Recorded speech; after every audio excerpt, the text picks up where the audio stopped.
Um, you spoke about U.S. asking Israel to investigate the events yesterday. Just want to understand why the U.S. Believes Israel can do a good job investigating itself. Well, as I said in my opening statement, we do think that the indications are that they're taking this seriously. You saw them, I think, put out a statement from their IDF spokesman last night, walking through their initial assessments of what happened. So as far as we understand it, they're still looking at this. And there have been examples in the past where they have investigated incidents and have been very honest and upfront about mistakes they've made at the IDF level in the past, and not distant past either. So let's see what they come up with. Let's see what they learn, and then we'll go from there. Is there a separate investigation that you have commissioned, or are you waiting for Israel to come up with it? We've asked Israel to investigate. And is there a time frame that you're hoping they will finish this investigation by? We're not giving them a deadline. I mean, obviously, we want to see as many answers as soon as possible because of the situation on the ground, because it's so dire, because people are so desperate. We obviously want to make sure that appropriate steps are taken as soon as possible so that something like yesterday can't happen again. And the president said yesterday that he expects the events to disrupt the talks in Qatar. Do you have any updates on how this could potentially impact those talks? Are there any updates? I think it's too soon to know right now that the talks are ongoing, negotiations are ongoing.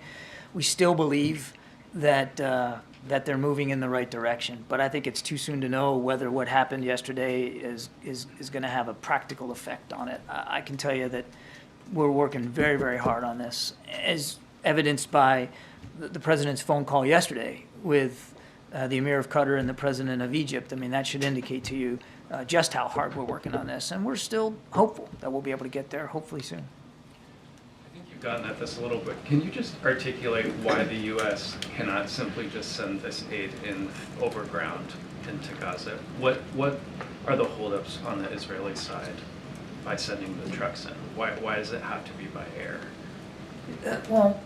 Kevin, it doesn't have to just be by air. In fact, as I said earlier, the idea of airdrops is to supplement the delivery on the ground.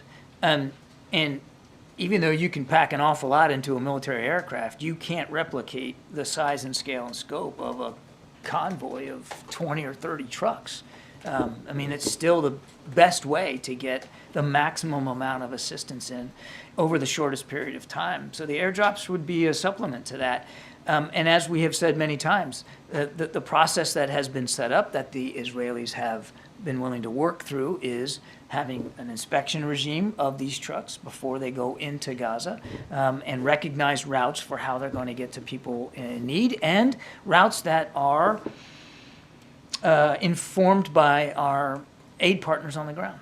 What leverage does the president have in convincing the Israelis to allow more trucks in, and what levers is he willing to pull on that front? This isn't about pulling levers and trying to hold something over Prime Minister Netanyahu or the War Cabinet. They have been willing to work with us on getting aid and assistance in to Gaza. I want to be, as I said earlier, clear that it's not been enough. Not been enough to the need, certainly not been enough for the speed that's required. We recognize that, and that's part of the conversations that we've been having with our Israeli counterparts, but we urged them, for instance, to open up Kerem Shalom as a second route. They've done that. Now, has it been perfect? No. There's been some protest activity in recent weeks that shut it down temporarily. We worked our way through that. There's still a lot of hard work to do. The Israelis have tried airdrops themselves, and they're supportive of our efforts to do the same. What about all the other crossings, though, in Israel into Gaza? Why aren't they allowing it? Yeah, there's other potential crossings, you're right, into Gaza. And again, we continue to talk to the Israelis about the practicality of that.